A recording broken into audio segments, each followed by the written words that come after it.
In a world that never stops talking, where everyone races to be heard, to react instantly, to win every argument, even if it means losing their own peace, there lies a hidden strength that few understand and fewer dare to master: the power of silence.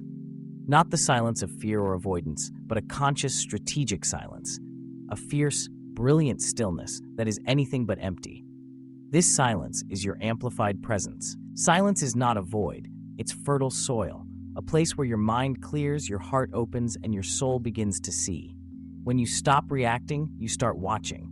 You notice the repeating loops, the emotional traps, the manipulation masked as conversation. Silence brings clarity, and clarity is terrifying to those who depend on your noise to control the narrative. Have you ever noticed how some people start to unravel when you don't reply? When you don't justify yourself? When you simply vanish? It's not because they miss you. It's because your silence strips away their power. Your silence changes the game, breaks the script, and unnerves anyone who needs you to play along. When you speak, you're still in the fight, but when you are silent, you rewrite the rules.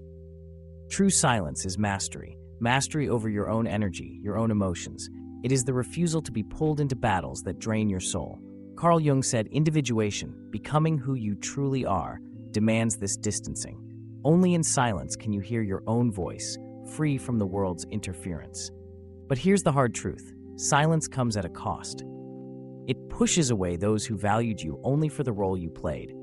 It confuses those who only saw their own reflection in you. They will call you cold, distant, even arrogant. But these are just the words of those unwilling to face your depth, those who wanted your compliance, not your essence. With growth comes selectivity. Every word you speak is an energetic investment, and not everyone deserves access to your truth. Silence isn't retreat. It is sovereignty. It's the language of those who no longer feel the need to explain or prove themselves. Silence forces others to face their own chaos, and that discomfort exposes more than any argument ever could.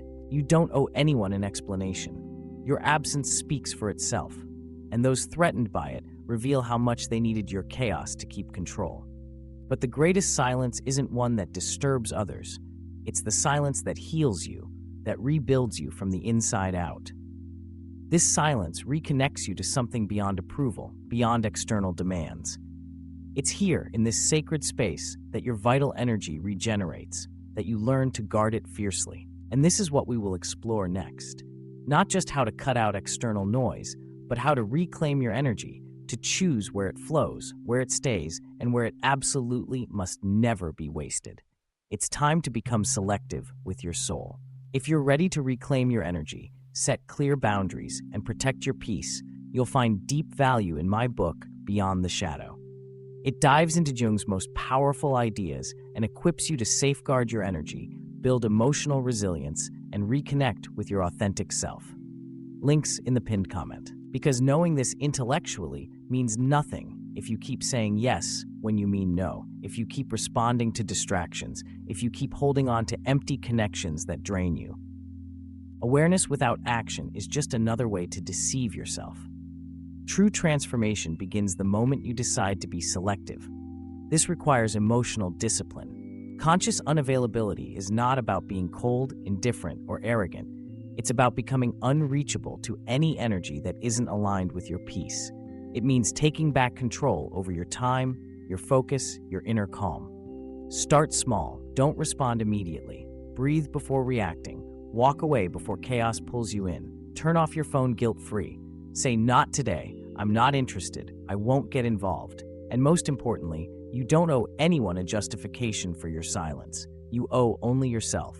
Jung knew that individuation demands a kind of isolation, not loneliness, but a sacred retreat where you relearn to listen to yourself, not the noise of the crowd. Want a clear sign you're evolving? Notice who pulls away when you become quiet, who tries to provoke you, who accuses you of changing. These aren't signs you're wrong. They are proof you're breaking free. Being unavailable feels uncomfortable at first. Guilt creeps in. You might think you're being selfish or harsh, but this discomfort is part of the deconstruction, the shedding of old patterns that kept you small. You've been trained to put others first.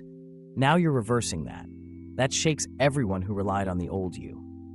Conscious unavailability is the foundation of self-determination. Saying no to the world is saying yes to yourself.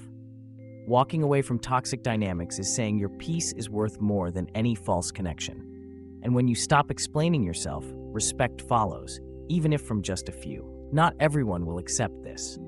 Your emotional absence threatens those who depended on your chaos to feel in control. This is when the rupture comes, the pain, the loneliness, the feeling of loss. But it's not loss, it's freedom.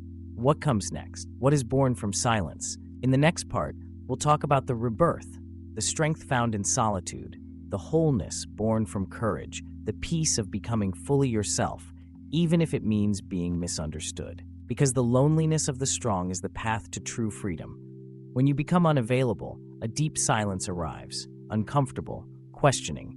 Did I do the right thing? Am I too harsh? Am I losing people? But that silence cleanses, it calms, it heals. Then comes solitude, not absence but presence, your presence.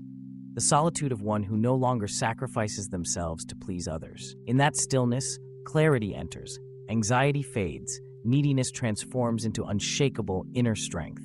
Jung said individuation requires distancing from the collective mask, walking alone for a while to become who you really are. You are not escaping life. You are returning to your true self.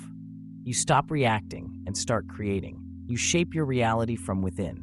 Those unsettled by your silence never wanted the real you, just the role you played. Now you don't fit their script, and that is liberating. You will lose people, you will lose places, but you will find yourself. You will reconnect with your essence. You will be misunderstood, but finally you will be respected. Because when you refuse to be available for emotional crumbs, mind games, or hollow connections, you become rare, valuable, unforgettable. If you've made it here, a part of you is ready.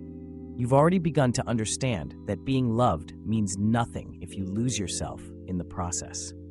True self-love starts when you choose you, even if that means walking alone for a while.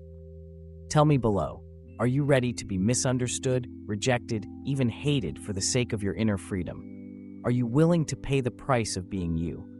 If this speaks to you, write in the comments, I choose my peace. And don't miss the next video. It's the key to what comes next. See you there.